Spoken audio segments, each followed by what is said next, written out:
Amém. Boa noite a todos. É um prazer, um privilégio estar aqui com vocês. Eu peço perdão, irmãos, pela minha correria, mas eu vou explicar. Na verdade, a gente nem conseguiria fazer a agenda neste fim de semana, né? Então, eu trouxe para quinta-feira para conseguir estar aqui, porque durante o fim de semana eu vou para Aracaju, bem ali. Aracaju é melhor que Osasco, né? É melhor que até Alphaville. Aracaju é melhor que qualquer coisa, é muito legal lá. Mas eu vou lá, e o voo sai às 11h05. Então, se eu perder o voo, a culpa é de quem? É minha, não é de vocês, não. Então, eu tenho que sair daqui para chegar em Viracopos até 10h20 no máximo. E como o trânsito é qualquer coisa, né? Então a gente vai tentar sair. Vocês desculpem mesmo, quando eu sair, irmão, não é querer ser metido, não. Mas eu vou ter que sair direto para cá. Vamos falar assim, o pastor saiu, não falou com ninguém, mas é porque eu vou precisar sair rápido mesmo. Vocês desculpem demais. Mas é um prazer estar aqui com vocês. Eu queria agradecer muito a oportunidade. Eu sou casado, tenho 2 filhos, eu sou pastor lá na IP Alfa, do pastor Hilder, e a gente está aqui em São Paulo há pouco tempo, nós estamos aqui há só 4 meses, então nos mudamos para cá e trabalhamos desde 2005, minha esposa e eu, no Ministério de Sexualidade, que tem um objetivo, que é a capacitação da igreja para lidar com os desafios contemporâneos da sexualidade. Então, a gente tem feito isso a partir do Instagram, principalmente, mas de várias iniciativas importantes online. Então, se você não conhece, dá uma pesquisada depois, coloca meu nome lá no Instagram, você vai achar, tem muito conteúdo relevante no link da bio, tem muita coisa sendo produzida e vai abençoar a sua vida, tenho certeza. Então, o nosso foco tem sido como viver as questões dos nossos dias, né, diante dos desafios que a gente tem enfrentado na sexualidade. E eu queria fazer uma frase introdutória, eu não vou me estender demais, mas a gente pode fazer uma ou 2 perguntas. Vocês vão ter que ter paciência, por quê? Porque às vezes a gente quer respostas muito específicas e pontuais, sobre coisas bastante pontuais, e aí às vezes falta um pouco de conceito, falta um pouco do mais geral. Então, a gente precisa começar do geral para chegar no específico. Então, eu espero que a gente consiga fazer isso hoje de maneira sucinta, mas que a gente vá e seja proveitoso para todos nós. Vamos começar lendo, então, a palavra de Deus, lá no livro de Gênesis, capítulo 1, versículo 26, que é um versículo bastante conhecido de todos. Gênesis 1, 26, vamos ler até o 28. Gênesis 21, 26 a 28, Gênesis 1, 26 a 28, perdão, diz assim a palavra de Deus: então disse Deus, façamos o homem à nossa imagem, conforme a nossa semelhança, domine ele sobre os peixes do mar, sobre as aves dos céus, sobre os animais grandes de toda a terra, e sobre todos os pequenos animais que se movem rente ao chão. Criou Deus o homem à sua imagem, a imagem de Deus o criou. Deus abençoou e lhes disse, a imagem de Deus o criou, homem e mulher os criou. Deus os abençoou e lhes disse, sejam férteis, multipliquem-se, encham e subjuguem a terra, dominem sobre os peixes do mar, as aves dos céus e sobre todo animal que se move pela terra. Deus, obrigado pela tua palavra, que o Senhor fale conosco, nos guie nessa noite, em nome de Jesus. Amém. Glória a Deus. Irmãos, a palavra de Deus afirma aqui muitas coisas nesses 3 versículos, eu queria destacar o versículo 28, porque é a primeira menção de bênção na Bíblia, é o primeiro mandamento da Bíblia. Deus os abençoou e lhes disse, façam sexo, porque para você ser fértil, ter filhos, multiplicar, a sexualidade está implícita, né? A relação sexual está implícita no próprio mandamento mandamento primordial, primeiro mandamento das Escrituras, a primeira menção de bênção, tem a ver indiretamente, ou talvez diretamente, com as nossas sexualidades. Sexualidade, portanto, aparece nas Escrituras antes do pecado. Então, o pecado não é a origem da sexualidade. A sexualidade tem origem no próprio Deus. Então, a nossa sexualidade é uma bênção criada por Deus, que é intrínseca à existência humana. A sexualidade é inevitável. A sexualidade não começa num determinado dia da sua vida, você já nasce desde o ventre um ser sexuado, com corpo sexual, que evidentemente vai passar por desenvolvimentos e fases. No entanto, já está lá a sexualidade humana desde que você foi concebido. E aqui você vê em Gênesis, no capítulo 1, que Deus ele não cria o homem, aí depois cria a sexualidade. Já é inerente, é parte da imagem de Deus, é parte da criação desde o início. O homem e a mulher que se multiplicam, e a sexualidade, embora a ênfase em Gênesis 1 seja na procriação, por inferência do próprio corpo humano, de tudo que o homem e a mulher vivem no relacionamento, a sexualidade não se restringe apenas ao ato sexual. Então, o ato sexual é parte da sexualidade, mas sexualidade não é sinônimo de relação sexual. Então, às vezes, a gente confunde falar de sexualidade com falar de sexo. Vocês entendem? Falar de sexualidade com falar sobre o ato sexual. O ato sexual é apenas uma parte, claro que é importante, mas a pessoa que não pratica relação sexual não deixa de ter sexualidade. Vocês concordam comigo? Então, a pessoa tem sexualidade ativa. Tem uma expressão que o pessoal usa que fala assim, eu não tenho vida sexual ativa, porque a pessoa não faz sexo, como se tivesse como desativar a sexualidade. Isso não existe. Então, todos os seres humanos, em todas as fases, têm sexualidade, muito embora não façam sexo sempre. Então, é importante a gente entender que a sexualidade é mais ampla, não tem a ver apenas com a genitália, não tem a ver apenas com o ato sexual. A sexualidade fala de outros elementos da complexidade do ser humano.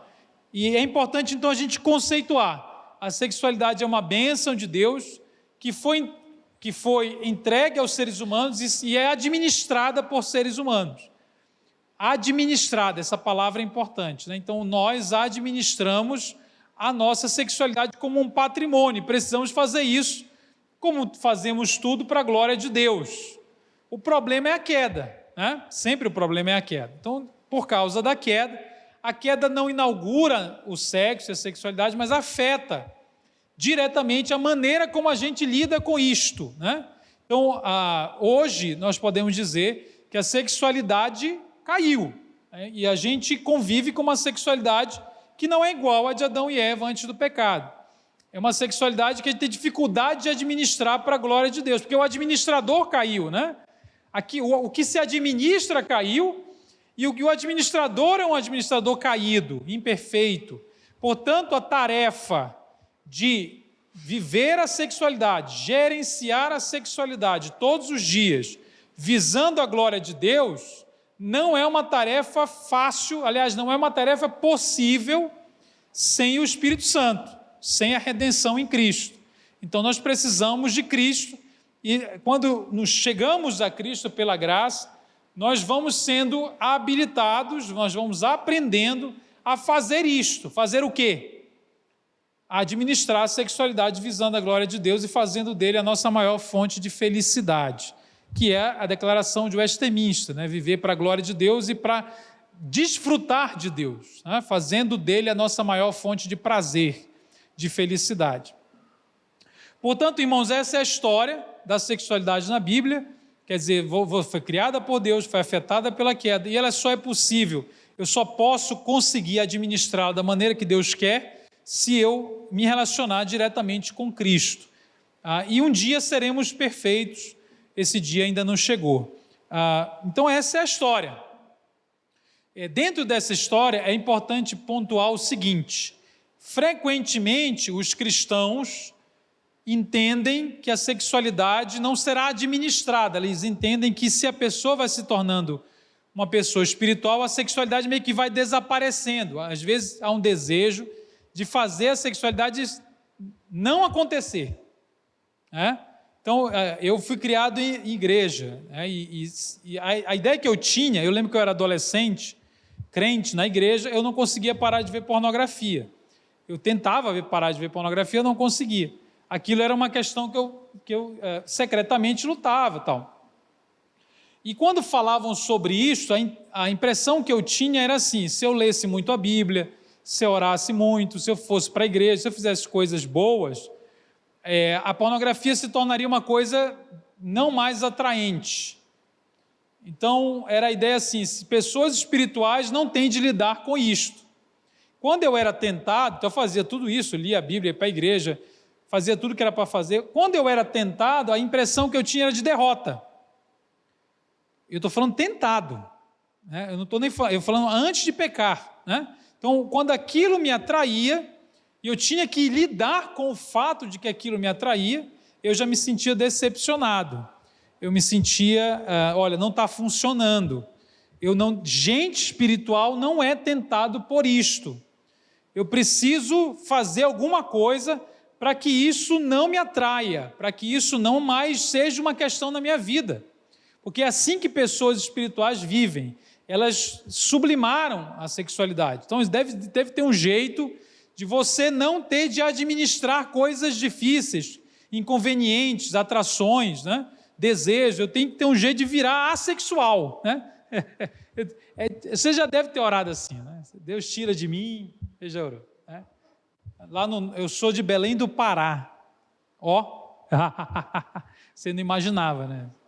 Essa cara branca, né? De olho claro, você pensou que era de onde? Santa Catarina, né? Eu sou de Belém do Pará, onde Jesus nasceu, e a Joelma, né? Então, por que eu falei que eu era de Belém? Então, é porque eu sou de Belém e eu ia falar uma coisa, esqueci. Eu ia falar de Belém, esqueci. Eu imaginava, deixa eu voltar ao raciocínio que eu vou lembrar. Eu imaginava, então, que... lembrei o que eu ia falar. É que a oração era mais ou menos assim, né? Tira de mim, sai, tira o prazer, eu não quero, pá, tira, sai. E lá no Belém tem uma coisa que é micapa, né? Que é a castração dos animais, né? Então a gente orar por ser castrado, né? Por tirar, arrancar. Isso não adianta, irmãos, não adianta. A sexualidade vai acontecer, sempre vai acontecer. Eu preciso aprender a administrar. E aí a gente aprende que tem 3 coisas básicas na administração da nossa sexualidade. Então vamos lá, o que é sexualidade? Sexualidade é um patrimônio criado por Deus, administrado por pessoas caídas, patrimônio no qual nós administramos, nós lidamos com pelo menos 3 coisas. Então presta atenção que isso aqui é para todo mundo, tá? E é importante que você que tem atração heterossexual, que é casado, porque a gente sabe que o contemporâneo lida muito com a questão de gênero, né? Questão de atração pelo mesmo sexo. E aí a gente às vezes acha que quem tem atração heterossexual e digamos assim, é um padrão, né? Acha que essa pessoa não está lidando com desafios. Quem está lidando é um pessoal aí, né? E, irmão, não é um pessoal, é todo mundo aqui. O que eu vou falar serve para todos nós. Não importa se você é solteiro ou casado, se você tem atração heterossexual ou não, se você é jovem ou velho, serve para todos nós, homem ou mulher, é sempre assim. Então a sexualidade sempre é a administração de 3 coisas. A primeira coisa são os nossos afetos. Então veja como é muito além de fazer sexo, tem a ver com os nossos afetos. O que é afeto? A afetividade é uma característica humana na qual nós reagimos emocionalmente ao mundo. Então, é natural que você reaja emocionalmente. Você, ao ver uma pessoa, existe uma, como é que eu posso dizer? A palavra é reação mesmo. Existe sempre uma reação afetiva, emocional, que vai influenciar a maneira como você enxerga a pessoa, que vai influenciar como você sente aquela experiência, aquela relação. Se aquilo te atrai ou não te atrai, se aquilo produz em você afetos positivos ou afetos de repulsa. Isso influencia muito o que você faz, né? Portanto é que todas as vezes que alguém está tentando vender uma coisa para você, nunca, eu diria, nunca é um exagero, mas quase nunca vai apelar à sua razão. Bom vendedor, é perigoso, né? Bom vendedor não apela à sua razão, bom vendedor apela aos seus afetos, para te convencer a tomar uma decisão. Ele faz você sentir, ele faz, eu preciso disso. Aquilo responde uma necessidade, sabe, profunda minha, aquilo vai me levar a uma realização, né? Então a pessoa se apresenta para tocar os seus afetos. As suas principais decisões não são racionais na maioria, na essência, né? O que você vai comer, o que você vai comprar, em quem você vota, com quem você casa. Imagine que fosse racional, né? Puramente racional. Aliás, a gente acha até que não funciona, né? Na Bíblia é um pouco mais racional, porque eram os pais que escolhiam, né, os casamentos arranjados. E a gente olha para isso e fala assim, nossa, que absurdo, né? O que a gente olha e fala que absurdo, é bom hoje que é tudo afetivo, né? Então a gente confia muito nos afetos, nas emoções, o que a gente sente, Então a sexualidade é também marcada pelos afetos, né? Você já tentou parar de sentir algo por alguém e não conseguiu? Não levante a mão. Mas é muito comum, talvez na adolescência, talvez na velhice, eu não sei quantos anos você tem, mas talvez você já passou por isso em algum momento da sua vida. Só que quando a gente vê outra pessoa passar, parece que a gente não entende a outra pessoa, né? A gente só quer entender a gente, né? Então, frequentemente, nós lidamos com emoções, afetos, reações emocionais, que a gente não tem um botão para apertar e fazer parar. Aliás, você já deve ter percebido que você sente culpa pelo que sente. Você sente um negócio e fica depois, não devia sentir isso. Eu não deveria sentir. Olha que frase interessante. Eu não deveria. É como se alguém estivesse sentindo no seu lugar, né? É como se você não tivesse escolhido sentir. E no fundo, na verdade você não escolheu, você reagiu. Aquilo aconteceu. Os afetos vão acontecendo. E você não consegue simplesmente escolher não sentir automaticamente. Do mesmo jeito que se alguém querer te obrigar a sentir algo por alguém, uma afeição positiva, na marra, não funciona. Não, olha, você tem que gostar. Você tem de gostar. Não funciona, não é assim. Não é simplesmente ordene e será sentido. Por isso que amor não é afeto, né? Na Bíblia. Por isso, porque amor é mandamento. Se amor fosse afeto, amor não poderia ser mandamento, afeto é uma reação que eu posso seguir ou não. Amor não é isso, não pode ser isso, embora amor contenha afeto. Lógico, frequentemente amor contém afeto, mas não pode ser afeto, porque afeto é apenas uma reação instintiva, emocional ao mundo, que eu não necessariamente escolho. Aí a gente chega na segunda palavrinha. A nossa sexualidade é a administração dos nossos desejos, vou colocar assim, de desejo. O ser humano, ele deseja, o ser humano deseja. O que é que eu estou chamando de desejo? Eu preciso que você separe duas coisas, tá? Desejo, que eu estou falando aqui, de cobiça. A Bíblia fala de cobiça e fala, às vezes, a palavra desejo aparece no sentido mais negativo. Concupiscência da carne, 1 João capítulo 3, né? Concupiscência da carne, concupiscência dos olhos, concupiscência, desejo, paixão lasciva, paixões desordenadas, Colossenses, e assim por diante. Então, cobiça, a própria palavra cobiça, luxúria.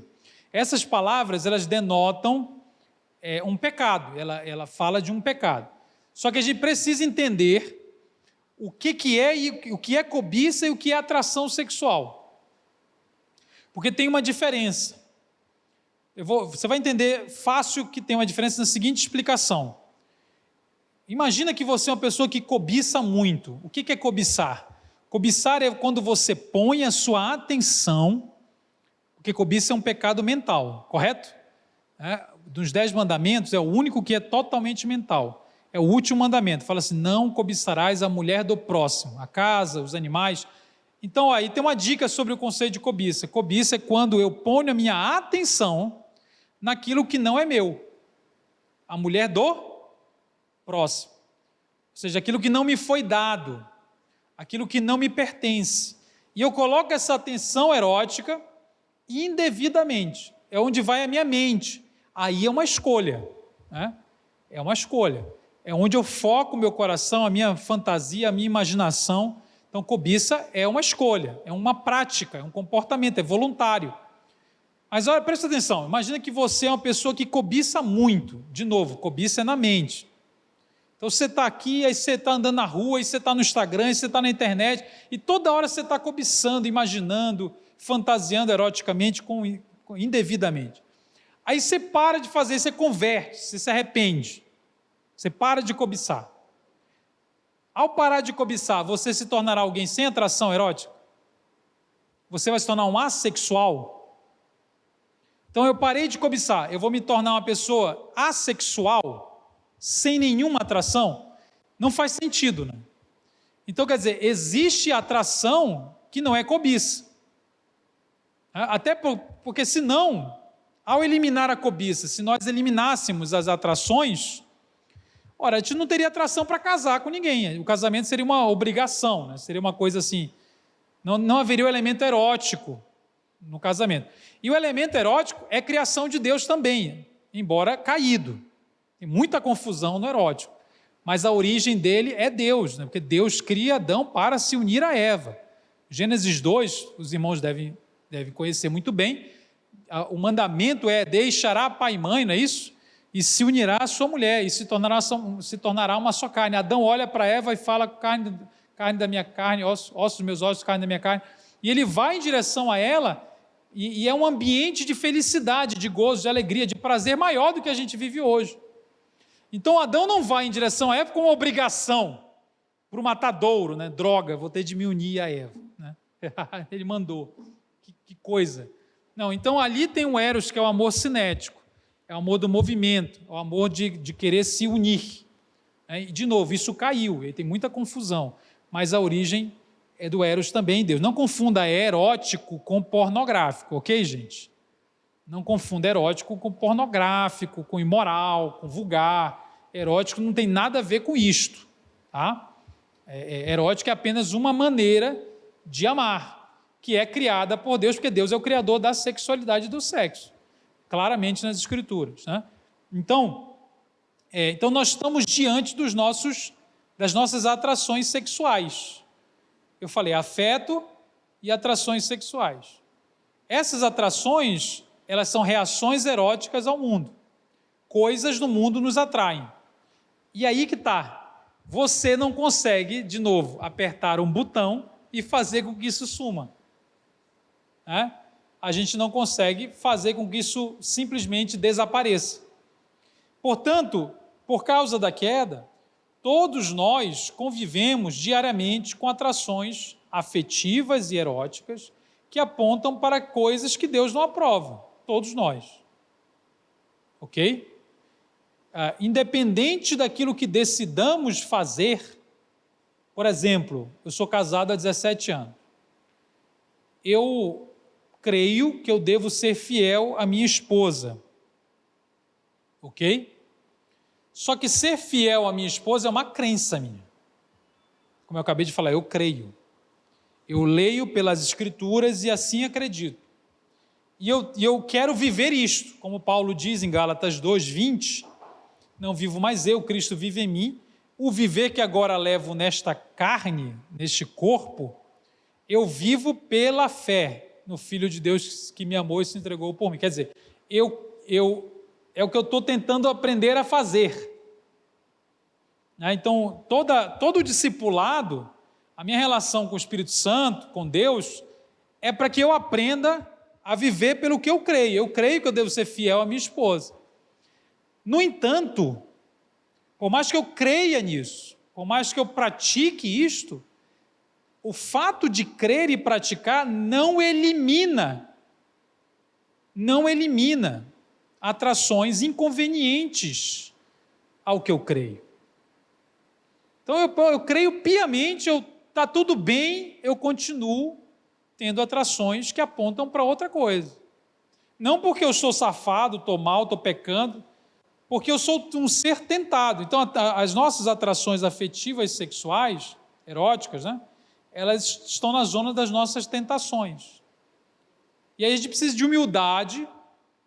A melhor maneira de você não cair é você ter consciência da sua humanidade. Então, nós convivemos com atrações afetivas eróticas, que sempre produzirão tentações. Essa é a nossa vida. E, portanto, irmãos, quando eu casei, Mas eu era solteiro na igreja, e todas as meninas que me atraíam como um solteiro, aquela de novo, né? A crença, né? Não, eu vou fazer sexo só quando eu casar. Isso é uma crença. Eu não sinto isso, né? Ninguém sente isso. Fidelidade você não sente. Você crê. Qual a relação entre o que eu creio e o que eu sinto? O que eu creio não me blinda, não faz eu não sentir. Então, eu estava vendo, e cada uma das atrações poderia me levar a pecar. E eu tinha que fazer uma decisão. Portanto, e quando eu casei, a mesma coisa. Aí você fala, não, eu só tenho atração pelo meu marido. Eu ri, você viu que eu ri? Desculpa. Irmã, você pode até ser verdade. Só que assim, você vai ter de assumir comigo uma coisa. Mesmo que você diga isso, potencialmente pode acontecer que um dia você tenha atração por alguém que não seja seu marido. Pode ou não pode? Eventualmente isso pode acontecer. Mesmo que você diga para mim que isso não acontece, não está acontecendo, não significa que não há potencialmente essa possibilidade. Não há potencialmente possibilidade, ficou feio, né? Que não há essa possibilidade, que não há essa eventualidade. Por quê? Porque todo mundo é humano. Nós não somos anjos. Então, casar não garante que você só terá atração pelo seu cônjuge. E está tudo bem, é assim que é para viver. Portanto, irmãos, as nossas atrações afetivas, eróticas, não são exatamente escolhas nossas. Elas nos colocam diante de escolhas. Você não escolhe a atração que tem, você escolhe o que fazer, mediante a atração que está lá. E todos nós estamos nesse barco, de um jeito ou de outro, escolhendo qual é o caminho, que vida nós viveremos todas as vezes que se apresentam atrações afetivas eróticas. Esse é o nosso desafio, né? Então a gente precisa separar o que a gente escolhe do que a gente não escolhe, né? Porque senão a gente vai ter uma interpretação errada para ajudar as pessoas. E outra coisa importante, meu tempo está acabando já.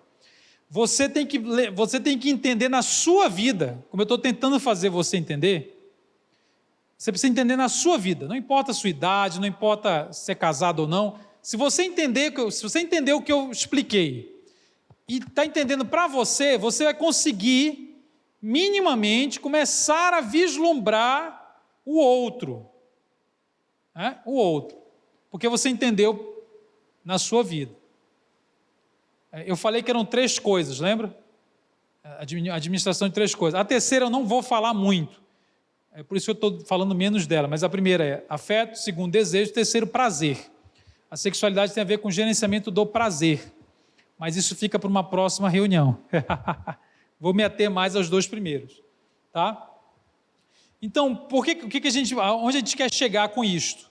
Se a gente entendeu todo esse caminho, essa explicação, e veja que não há nenhuma justificativa para o pecado, em momento algum eu estou dizendo assim, você não escolhe a sua atração, portanto você está justificado, você pode ficar tranquilo, pecar é normal. Não, repito, diante do fato de sermos seres afetivos e eróticos, nós tomamos decisões e somos capacitados pelo Espírito Santo para viver de acordo com o que cremos, como eu falei de Gálatas 2:20. Nesse corpo sexuado, Paulo parafraseando, ampliando Paulo, né? Não vivo mais eu, Cristo vive em mim. E a vida que levo neste corpo afetivo, neste corpo erótico, neste corpo sexuado, eu vivo pela fé. É isso que a gente está aprendendo a fazer. E aí a gente chega na questão, poxa, mas e quando a pessoa tem atração que não é pelo sexo oposto? Que é um dos temas candentes dos nossos dias, né? Essa pessoa, ela tem uma estrutura parecida com essa que a gente está dizendo. A sexualidade é caída, ela tem atração pelo mesmo sexo, ela não decidiu isso. Ela não chegou e falou assim, olha, eu vou ser atraído por X pessoa. Ela não fez isso. Do mesmo jeito que ninguém aqui fez. Então, a pessoa não decidiu. Ela também vai ter de lidar com a decisão de como ela viverá. Cada atração vai colocá-la diante de uma decisão, tá? Diante de um comportamento, de uma escolha, como eu viverei. Lembrando que a cobiça é uma atitude. Eu estou colocando a cobiça como uma prática. A cobiça é voluntária, né? Porque você pode falar assim, poxa, mas Jesus falou que basta eu olhar com intenção impura, eu já pequei. Ele está falando de cobiça. E é engraçado que Jesus, ele vai além no Sermão do Monte, Gálatas 5:28, porque ele fala o seguinte: quando aquele que olha com intenção impura. Meu amigo, é impossível julgar se você... É impossível julgar... Aliás, eu posso saber para onde você está olhando, mas saber qual é a sua intenção em olhar, e se ela é pura ou impura, é só o Espírito Santo que sabe. E você? Ninguém, é impossível. É um lugar extremamente secreto, íntimo, porque não é o olhar, é a intenção por trás daquele olhar, que há uma impureza, é indevido. E aquele olhar tem mais a ver com a atenção, né? O rei Davi, quando adultera, ele olha para Batseba, e ele vai atrás de Batseba, não porque ele não tinha, coitado, estava sozinho. Às vezes a gente lê o texto e dá essa impressão, né? Porque não foi a guerra. E eu já vi muitas pregações que dizem assim, deveria ter ido à guerra. Irmãos, eu concordo, mas em parte, porque assim, Davi era casado com... Ele não era casado, né? Ele era casado com uma penca de mulher. Sei lá, ele tinha várias. Eu não tenho um número preciso, mas perto de 2 dezenas de mulheres, casado. Porque a Bíblia afirma que, além das mulheres que ele já tinha, ele herdou as esposas do rei anterior. Você está ligado ou não? Que foi Saul. Ele herdou as esposas de Saul. Imagina que você está na sua casa, bate alguém na porta e fala assim, tudo bem, a paz do Senhor. Então, o fulano morreu e agora você tem 20 mulheres. Tudo bem? É da Amazon. Assina aqui. Então, foi mais ou menos o que aconteceu com Davi. De repente, ele tinha mais de 20 mulheres. Então, assim, Davi não faltava a Davi sexo. Não faltava. Aí você pergunta, por que ele pega a vizinha se ele tem? Por quê? Porque cobiça não é sobre o que você tem. Cobiça é sempre sobre aquilo que você não tem, não importa o que você tem.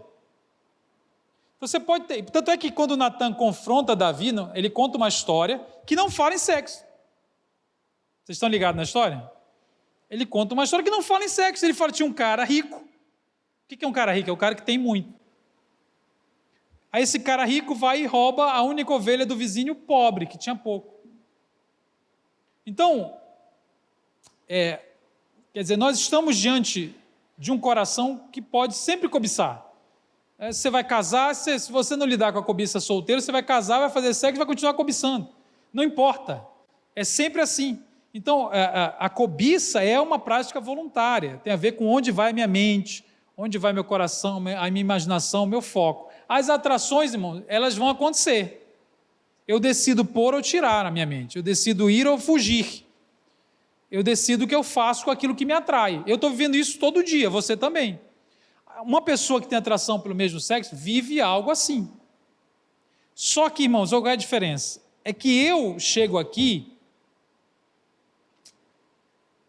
Antes de falar o que eu quero dizer... O pessoal que me acompanha no Instagram acha que eu vivi um monte de coisa cabulosa, assim. Acho que meu testemunho foi forte, né? E meu testemunho é chatíssimo. Tá? Eu sou neto de pastor, filho de pastor, negócio de doido. Não, muito chato. Se eu contar, você desvia, de tão chato que é. E eu sou hétero, desculpa. Então, nunca cheirei orégano, nunca fui baterista, nunca fui o baterista aqui, estou brincando. Nunca engravidei ninguém assim, né? Aliás, engravidei minha mulher, né? Depois de casar. Eu casei com a primeira namorada, virgem, sem beijar na boca. Eu era muito lerdo, eu acho. Estou zoando, eu não era lerdo. É que eu não prego beijar na boca o pecado, não, fica tranquilo. Mas na época tinha uma vibe, né? tinha uma vibe. E por que eu estou falando isso? Porque a gente precisa entender uma coisa. Do mesmo jeito que eu convivi como jovem heterossexual nas minhas atrações, com várias possibilidades de pecar, eu poderia ter pecado, e eu precisei de ajuda, porque não porque eu era um endemoniado, não porque eu era um ímpio, não porque eu era um tarado, não porque eu era um sem vergonha, não era isso, eu não decidia se aquilo me atraía ou não. A diferença é que eu chegava para a galera, e a galera me falava, não, velho, é isso mesmo, faz parte. Você está em pecado? Não, eu não quero pecar. Pô, mas é difícil. Legal. O heterossexual, ele entende assim, cara, o fato de uma coisa me atrair não me torna escravo dela. Eu sou uma pessoa, eu sou filho de Deus, eu fui salvo, eu sou um com Cristo, eu sou uma pessoa livre, é importante o conceito de libertação, né? Eu fui liberto. O que é uma pessoa liberta? É uma pessoa que não convive com atração que pode gerar pecado? Ora, se isso é liberto, ninguém é liberto aqui. Eu não era liberto. Uma pessoa liberta não é uma pessoa que não é tentada. Uma pessoa liberta é a pessoa cujas atrações afetivas eróticas não definem mais quem ela é e o que ela vive. Porque aquilo não foi extinto, mas eu vivo pelo que eu creio, lembra? Amando mais a Cristo que a mim, que é todo o resumo do discipulado. O problema é que a galera que tem atração pelo mesmo sexo, às vezes foi criado na igreja, e ele nem fala para ninguém, por quê? Porque a gente olha para essa atração e fala assim, você tem um demônio. Mas aí eu pensei que você era crente. Mas aí quando é que você vai ser liberto? Mas aí, então você não pode fazer nada na igreja. E eu não estou falando da prática da homossexualidade. Irmãos, eu não tenho a menor dúvida que a prática da homossexualidade é pecado segundo as Escrituras. Eu não tenho essa crise, eu não tenho. A Bíblia é muito clara. E eu vou te dizer por que a prática da homossexualidade é pecado para a palavra de Deus. E não é por causa de textos isolados, como alguns querem fazer crer, que estão condicionados temporalmente ou culturalmente, em Coríntios, em Romanos, ou até em Levítico. É maior do que isso. Então, a Bíblia, como a gente leu em Gênesis, a ideia da palavra de Deus é a seguinte, que a relação sexual, a prática sexual, ela foi criada para unir um homem e uma mulher no casamento. Então, globalmente é isso que a Bíblia afirma, desde Gênesis, passando por Jesus, que falou sobre o casamento, e chegando ao apóstolo Paulo. Portanto, a prática que não é isso, é pecado para a Bíblia. Entre tantas outras, tem várias possibilidades de pecado. Entre elas a prática homossexual. Então, mesmo que a pessoa diga assim, não, mas eu amo fulano, isso não torna a prática correta, do ponto de vista da palavra de Deus. E é bom que se diga, irmão, ninguém é obrigado a crer assim. Eu não creio, eu acho isso um absurdo. Legal. Eu estou te dizendo o que é que a Bíblia diz. As pessoas vão reagir a isto. As pessoas vão reagir a isto. Então, do mesmo jeito que o adultério é pecado, pelo mesmo motivo que o adultério é pecado, ou o sexo entre pessoas não casadas, a relação homossexual também é. E não adianta dizer, mas tem amor. Porque o adultério pode ter amor também. Afeto, né? Ou é monogâmico, porque nunca vai unir duas pessoas complementares no casamento. Então, eu não tenho a dúvida nenhuma que a prática da homossexualidade é pecado. O problema é que a gente, às vezes, não consegue entender a complexidade do que acontece quando a gente tem atração pelo mesmo sexo, quando a pessoa tem atração pelo mesmo sexo. Por quê? Porque a gente confunde a atração com a prática, confunde o que a pessoa sente involuntariamente com o que ela escolhe fazer, coisa que a gente não confunde na nossa vida. Na nossa mente heterossexual, atrações pelo sexo oposto, a gente faz a diferença. Faz sentido, não, legal. Mas às vezes coloca um fardo nas costas do outro irmão que a gente não quer carregar, que a gente não carrega, dizendo para ele que ele é o que ele sente. Então a gente precisa discipular as pessoas, e aqui eu quero terminar dizendo o seguinte: independente do que você sente, preste atenção, independente do que você sente, independente do tipo de atração que você tenha, o chamado de Cristo é o único para todos nós. Ele não varia. O chamado de Cristo é único para todos nós. Tem um texto que eu gosto muito, que é Lucas 14, 25 a 26. Você pode anotar, eu não vou ler agora não, mas eu vou parafrasear para vocês. Lucas 14, 25 a 26. Ele diz assim: Jesus olhou para a multidão. A multidão, irmãos, eram pessoas que eram simpáticas a Jesus, mas não eram discípulos. Estavam interessados em alguma coisa, numa comida, num milagre, no exorcismo, etc. E elas iam para onde Jesus ia. Ele olha para a multidão e fala assim: se você quiser se tornar o meu discípulo, primeiro, a multidão é qualquer um. Ele não disse assim: olha, depende se você é homem ou mulher, vai variar de acordo com a sua etnia, vai variar de acordo com a sua idade, vai variar se você é casado ou solteiro, vai variar se você já tem muito pecado ou pouco pecado. Ele falou: não, se você vem a mim e quer ser meu discípulo, você precisa fazer uma coisa, que é o que a gente tem de pregar na igreja. Quando estamos diante de pessoas com atração pelo mesmo sexo, pessoas com atração pelo sexo oposto, é uma coisa. Ele diz assim: se você não me amar mais que a sua mãe, que o seu pai, que o seu cônjuge, que o seu filho, com a sua filha, que o seu irmão, com a sua irmã, mais do que a você mesmo, você não pode ser meu discípulo. Porque nós sempre somos discípulos, nós sempre seguimos e obedecemos aquilo que nós amamos mais. Frequentemente, hoje eu conversei com uma mãe, frequentemente os pais me procuram e falam assim: a minha filha foi criada na igreja, ela tem 15 anos, 16 anos e está namorando uma outra menina. E os pais estão muito preocupados: o que eu faço, o que vai acontecer? Irmãos, deixa eu lhe falar uma coisa assim, categoricamente. Independente do que está acontecendo na sexualidade da pessoa, nunca o maior problema é sexual. Eu não estou dizendo que não é um problema, eu estou dizendo que tem sempre um maior. Porque a sexualidade, comportamento, quem eu estou namorando, o que eu faço, é a consequência. O que a gente faz é a consequência daquilo que a gente ama mais. A maior questão é sempre, não é o que eu estou sentindo. Por quê? Porque a atração que poderia levar a pecar, todo mundo tem. Todo mundo tem. O que faz com que alguns sigam esse caminho e outros digam não? Só tem um jeito, só tem uma questão. A maior questão da menina não é a atração pelo mesmo sexo, embora essa seja uma questão. Mas a maior é a essência da queda. Qual é a essência da queda? É a independência de Deus.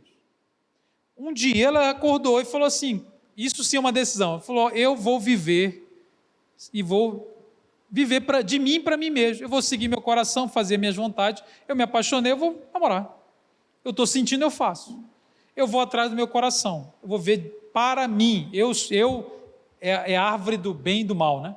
Eu sou a própria referência do que é certo e o que é errado, eu vou fazer o que dá da telha. Irmãos, esse é o maior problema do ser humano, para quem ele vive, quem ele ama mais, quem o conduz. E é aí que a gente tem que focar, porque se você focar no comportamento, você está focando na consequência. A grande pergunta é: você vive para quem? Você ama mais a quem? Então, quando a pessoa decide amar mais a Cristo do que a tudo, que é o resumo de toda a lei, e amar o próximo como a si mesmo, evidentemente, quando ela decide amar a Cristo mais do que tudo, a sexualidade dela continua a mesma, só que a vida dela muda. A vida não muda quando muda a atração, ou se muda a atração, muda quando muda o afeto central do coração, para quem eu vivo. Porque, como eu disse, todo mundo tem afeto suficiente para viver em pecado. Se todos nós aqui nessa sala, nesse recinto, todos nós, cada um, a começar por mim, se nós hoje decidíssemos, preste atenção, não importa que atração você tenha, se você decidir agora, vou seguir o meu coração, vou seguir as minhas atrações, vou fazer o que dá vontade, irmãos, nenhum de nós ficaríamos sem pecar, era só uma questão de tempo. Não importa quantos anos você tem, não importa qual é a sexualidade, não importa se você faz sexo com o seu cônjuge, não é isso que importa. Se você e eu decidimos viver independente de Cristo agora, é uma questão de tempo, todo mundo vai pecar, não fica um casamento de pé aqui, nenhum. E essa é a maior questão, é aí que a gente tem que focar o discipulado, entende? É como a pessoa se relaciona com Cristo, para quem ela vive. Então, o nosso objetivo não é fazê-la sentir uma outra coisa. Eu tenho que sentir atração X. Como é que faz? Eu não sei, irmãos. Jesus mandou eu fazer discípulo. O que faz? Lucas 14 diz que o discípulo é o quê? É alguém que sente? Não, é alguém que decidiu, está disposto a amar mais a Cristo que a tudo. Encontrará nele a vida. Encontrará nele a satisfação total, independente do que sente. O que você sente é só o que você sente. É só o que você sente. Não precisa definir quem você é e não precisa definir o que vida você leva. Então, é importante isso, porque a pessoa então coloca a busca no lugar certo. Ela para de buscar a heterossexualidade e começa a buscar a Cristo. Se vai casar, se não vai, eu não sei. Mas o mais importante é eu ter Cristo como centro da minha vida. Amém, irmãos? Vamos lá, então? São 8h32. Vocês têm 1 minuto.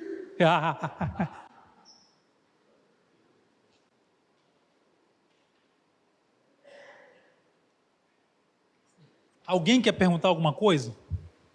Ninguém quer perguntar nada. Olha aí, que maravilha. Tudo claro. Você pode falar de um amigo seu que tem um problema.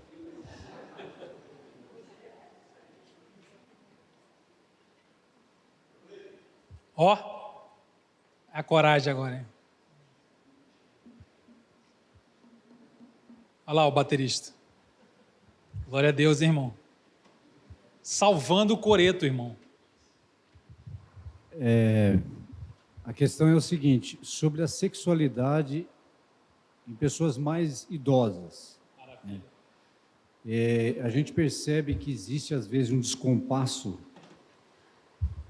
principalmente quando chega essa fase da vida das pessoas mais idosas, no tocante a menopausa, todas aquelas, queda de libido, uma série de coisas que acontecem, e isso ocasiona, muitas vezes, casais que se separam. Muitas vezes o homem toma essa decisão de se separar porque ele não tem mais a correspondência disso. Como que casais mais idosos poderiam administrar esse tipo de situação? Muito bom, muito bom. Olha, a sexualidade no casamento é algo extremamente importante e bastante complexo. Como tudo que tem esse assunto, sempre é muito complexo. Por quê? Porque é sempre multifatorial. Nunca é uma coisa só, e o que eu vivo, o outro vive completamente diferente. Então, você tem elementos físicos, você deu ênfase em elementos físicos, né? Fisiológicos. Ok, isso existe, é verdade. Então, questões hormonais. Aí a resposta não parece ser tão difícil. Se o elemento é fisiológico, ele é tratável. Então, existe tratamento, na maioria absoluta dos casos. Absoluta é um exagero, mas na maioria dos casos. Existem tratamentos, quando o problema é de origem fisiológica. No entanto, segundo pesquisas, e é engraçado porque a pós em sexualidade é muito focada neste assunto. Muito focada neste assunto. As pós que existem, né? Segundo as pesquisas, a maioria dos problemas não são de ordem biológica. Isso existe, eu não estou negando. Existe, é importante tratar. No mínimo, você precisa descartar. Mas as pesquisas dizem que não são de ordem fisiológica. Elas estão na ordem do subjetivo, quer dizer, do psicológico e do relacional. Então, às vezes o problema, às vezes não, na maioria dos casos o problema está na maneira como eu enxergo o sexo, como eu enxergo aquela experiência, o que ela significa,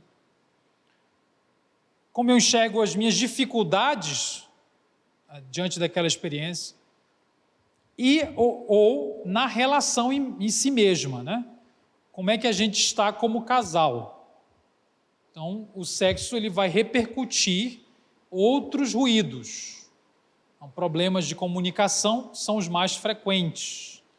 Então, as pessoas estão desconectadas, elas não conversam, elas não se comunicam, já tem muito tempo, tem muito desgaste. Às vezes a pessoa já desistiu de tentar convencer que o outro precisa rever algumas coisas.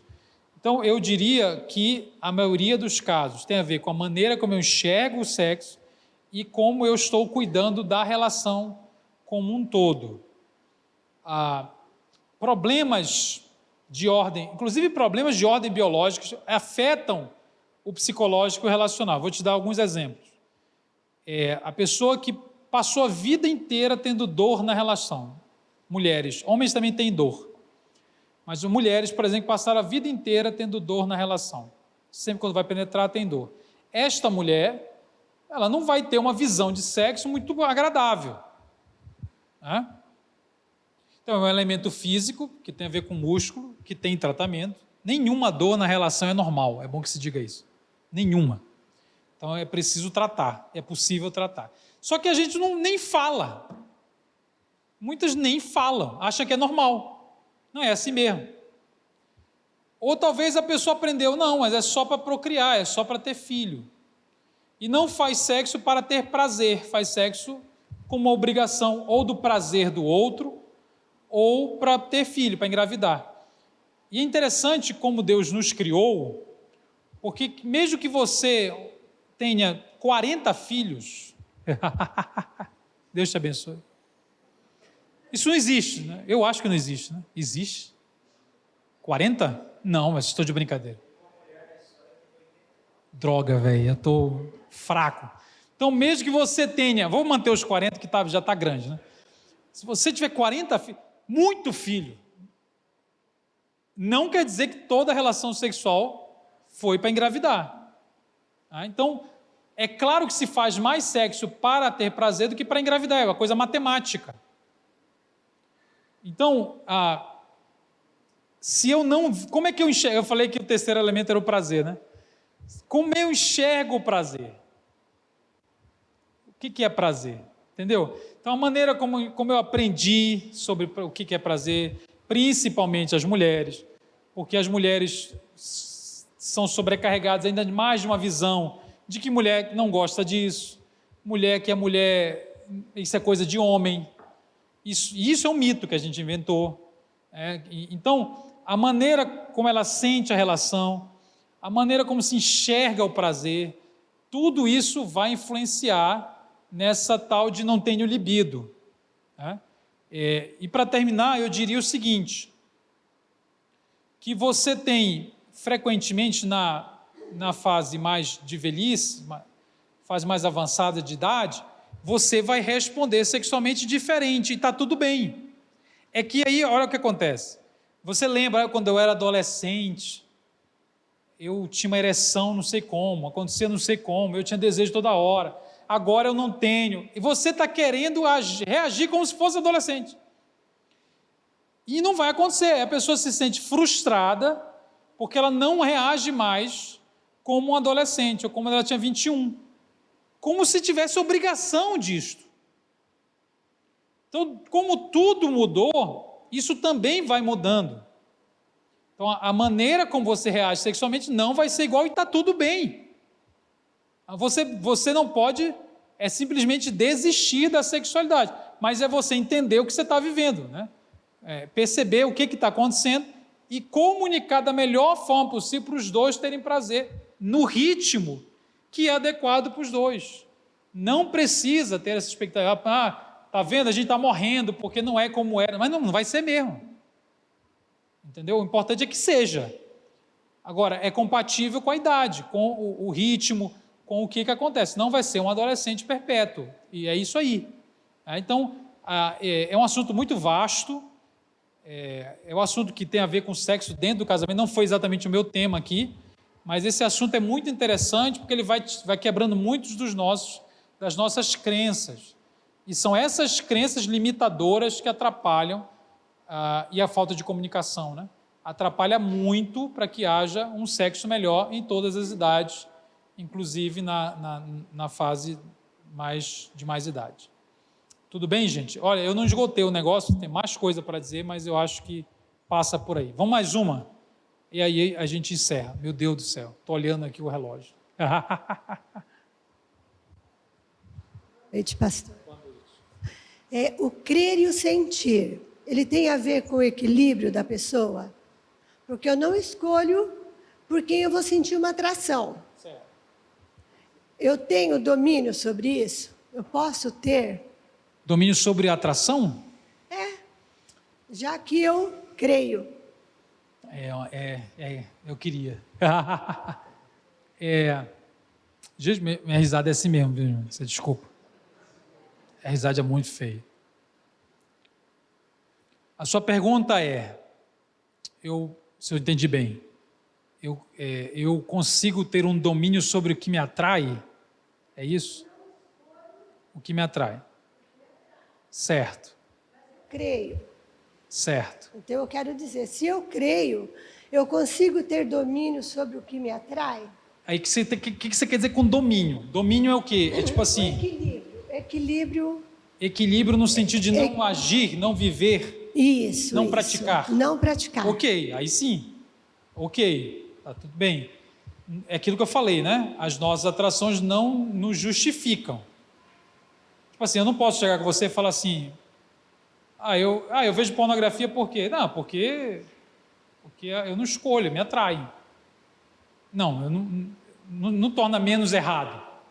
Ok. Talvez a palavra seja a seguinte: o que a gente precisa orar? A gente precisa orar por maturidade. Então, eu vou alcançando uma maior maturidade na medida em que eu consigo lidar melhor com aquilo que me atrai. Eu sei o que me atrai, eu me preparo para ser tentado, e quando eu vou ser tentado, aquilo é como se o poder da tentação, embora sempre exista, é uma lição que eu já aprendi. Então, por exemplo, eu falei que adolescente eu era viciado em pornô. Hoje, eu tenho 38 anos. A pornografia para mim hoje não me tenta? Eu não posso dizer isso. Olha, se eu disser isso, eu corro risco. Eu não posso dizer. Mas você tem um equilíbrio sobre isso. Hoje não é tão difícil dizer não ao pornô como era quando eu estava viciado. Isso é verdade. É claro que é verdade. Hoje é uma coisa que eu lido com mais tranquilidade. No entanto, eu não posso simplesmente falar assim, não, imagina, já passou. É quando a gente baixa a guarda que a gente cai. Entende? Então, não importa a sua idade, não importa a sua maturidade. De novo, o rei Davi não era um neófito. Era um cara espiritual, era um rei, era uma liderança. Ele caiu no negócio porque ele simplesmente foi cedendo. Então, é melhor a gente se entender como seres que são tentados sexualmente, não controlam o que sentem, mas controlam o que fazem diante do que sentem. É isso aí. Eu digo sempre que é isso que é o discipulado, é isso que é o processo. Entende? É isso que a gente está aprendendo a fazer. Aprendendo a viver pelo que crê. E nós nunca vamos ser perfeitos nisso, absolutamente perfeitos. Só serão perfeitos quando Jesus voltar e chega na consumação de tudo. Enquanto a gente está aqui, a gente está diante disso, nessa construção, né? Nesse mundo que ainda nos tenta. Jesus, em Hebreus 4, diz que Jesus, quando vê um fraco, ele não desdenha do fraco, ele não critica o fraco. Hebreus 4 diz assim, nós não temos um sumo sacerdote que não possa se compadecer. Quer dizer, nós temos um sumo sacerdote que se compadece da nossa fraqueza porque ele foi tentado, embora sem pecado. Então Jesus não olha para a nossa fraqueza e nos acusa. Um pouco, ainda tem essa fraqueza aí, cara? Pelo amor de Deus. Não pode mais. Não, ele tem compaixão. Compaixão. Então eu preciso me reconhecer como alguém que é fraco. É assim que a gente se torna forte, né? É reconhecendo a nossa fraqueza, é reconhecendo as nossas vulnerabilidades, sempre. Ok? Amém. Irmãos, eu agradeço demais. Eu acho que a gente conseguiu falar bastante coisa. Acompanhe no Instagram, tem muito material lá gratuito. Tem também os cursos, se você quiser. Se você foi despertado aqui algum assunto, procura no link da bio. Você sabe o que é link da bio, irmão? Você tem idade para isso? Você só tem Facebook? Que é isso? Tem os Facebook dos irmãos, né? Tem uma bandeira do Brasil do lado. Peguei você, não peguei você? Peguei você. Você está velho, hein? Então vai lá no Instagram. Link da bio é um linkzinho azulzinho que está na biografia, onde tem minha foto. Aí você tem um link lá. Você clica e abre vários cursos de várias áreas diferentes. São cursos online, você pode ter muito conteúdo legal. Tem sobre atração pelo mesmo sexo, tem como falar de sexualidade com criança, tem pornografia, para você que quer se libertar da pornografia, tem sobre aconselhamentos, tem sobre casamento, o bonde dos casados. A gente está no bonde dos solteiros, que é outro assunto que a gente nem falou aqui. Então você que é solteiro, principalmente quem tem mais idade, o bonde do solteiro está sendo muito legal. Dá uma pesquisada lá. E o bonde do solteiro não é para você casar, tá? Não é para fazer ninguém casar. É para entender como a gente pode enfrentar os desafios de ser solteiro. Ah, tá aí, ó. Que isso, hein? Ali, aquele azulzinho ali, ó. Esse é o link da bio. Gente, eu tenho que ir embora. Deus abençoe e valeu.